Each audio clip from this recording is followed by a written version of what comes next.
What is up, guys? We are doing a test with Owens Corning Lumber and green treated 2x6s. Now, here's what I want to just spell out right out of the gate. This Owens Corning structural lumber is significantly more expensive than this pressure treated. So the big question comes down for homeowners and builders, is the value actually worth the product? And rather than say yes or no, I want to put these in different tests to see. And you guys may have seen the one where we build two of the same little structures out of pressure treated versus Owens Corning.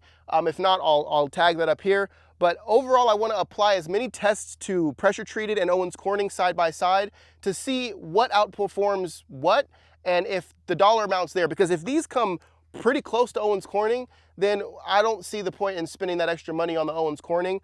But if these blow these way out of the what do you blow it out of? The park? Blow it out of the whatever. Anyway, you guys know what I'm talking about. Then your investment is sound with Owens Corning. So I'm gonna go ahead and take these 4 boards off right here. We've got an 8-foot section here, and I'm gonna replace it with these pressure treated boards. And we're gonna see, I'm 250 pounds. We're gonna see if I can climb on it without them snapping. We're gonna see how they screw on the end grain without the end grain or the edge of the board getting, you know, split or whatever else. And I'm just going to show you guys the whole process so you guys can make your own decision. So before you guys get upset that I am nailing up these boards, this is just what you do if you're a one-man job. I'm putting 1 nail on each side just to hold it in place, and then I'll go through and actually screw in 2 screws on each end. All right, so I'm going to go ahead and screw in. We have 1 nail in there, and I'm going to put 2 screws on either side.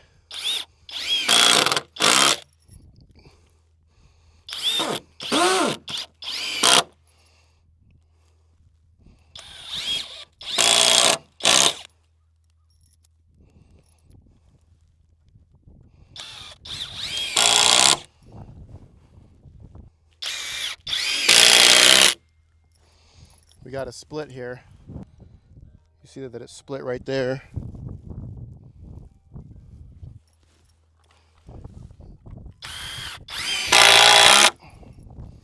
Not bad.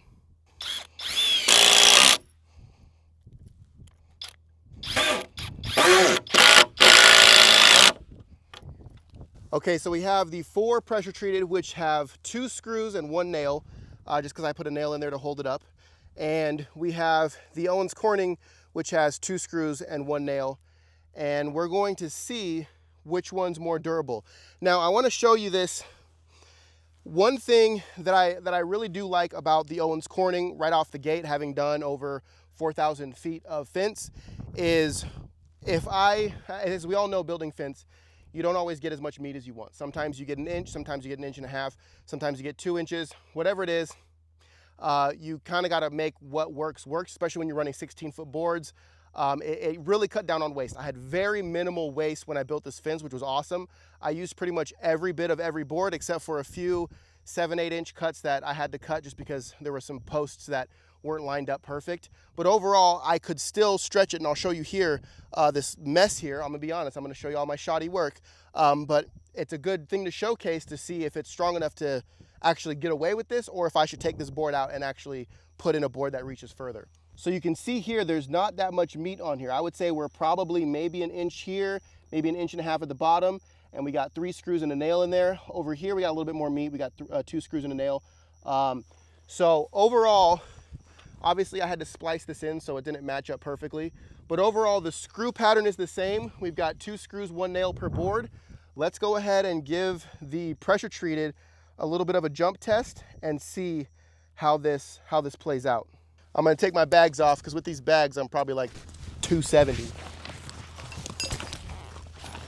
right, let's climb up it. Not bad, actually.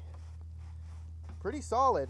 One thing that I will say is the traditional lumber doesn't have as much give, right? It doesn't have as much bounce. It's a lot more rigid, which I do like because climbing on it is a little bit easier, because once you go over to the Owens Corning, which I'll show you in a minute, you do have a little bit more give, a little more bounce. So if I, come on, not already.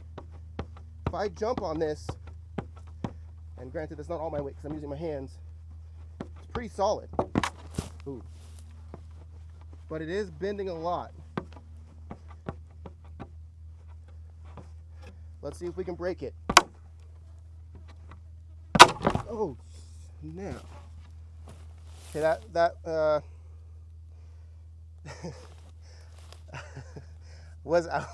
wasn't trying to do that. Wasn't expecting to do that.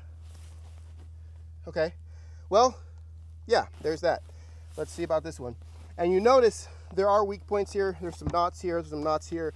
That's going to be a weak point in your lumber no matter what you're doing, which is why, you know, build accordingly.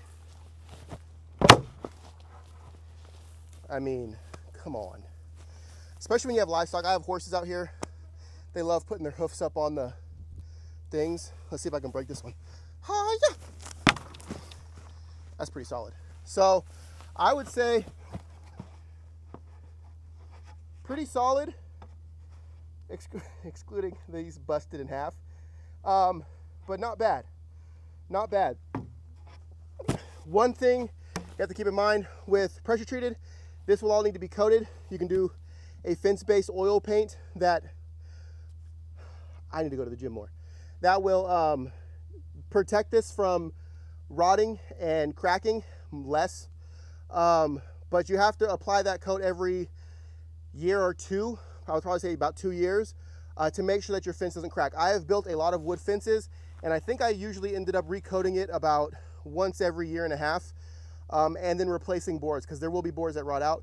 So I would say I maybe replaced, for every 100 linear feet, I'll maybe replace 1 or 2 boards per, 14, 15 months. So just keep that in mind. There is a lot of maintenance that comes with this.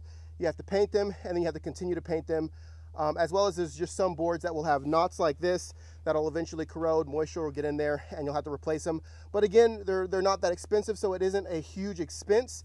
It's just time and having something on your list that will need to be done, because if you are keeping livestock inside with a fence, you need to make sure that it's sturdy so you don't have cows or horses that end up on the road. So let's move over to the Owens Corning spot and see how that does. All right, now for Owens Corning, you can see here, there's a little bit more bounce to it, if you will, but it springs back into place, right? So it's not breaking. Let's see.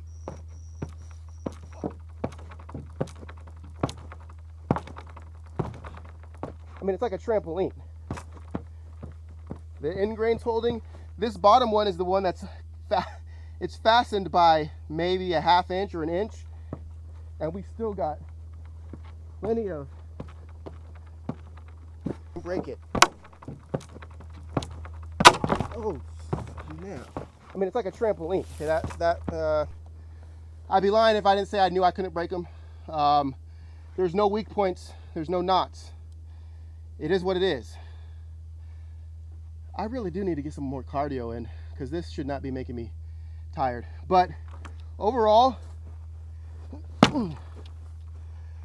my karate chop is weak, so don't take that into account. Scratch that. This is a durable fence. Again, there's no coating, there's no painting, there's nowhere for it to rot or rust or twist or warp or crack. When I put this fence up, I knew that I was done. I was done. I didn't have to go repaint it. I didn't have to go and swap out boards when they break. I don't have to check end grain and make sure that they're not splitting. Moisture hits that end grain on the pressure treated, and eventually your screws, that's mainly, I would say probably 50% of where my old fences would go bad was where I screwed it in on the end, because that's where moisture gets in, or in the middle where there was a knot or a crack or a split. So there's multiple ways for that to fail. I'll be honest with you guys, there's no way for this to fail. It is a composite framing material. It has a little bit more strength than traditional lumber. When you're framing, you can actually span a little bit further with Owens Corning than with traditional. I wouldn't recommend it because it does have a little bit of a bounce. So if you want that deflection rating, I would just go ahead and use your traditional span tables for Owens Corning, because I mean, I think they really only gain you maybe a foot here and there. But overall, again, there's no maintenance every however many months. There's no having to paint it. There's no having to worry about swapping out boards down the road.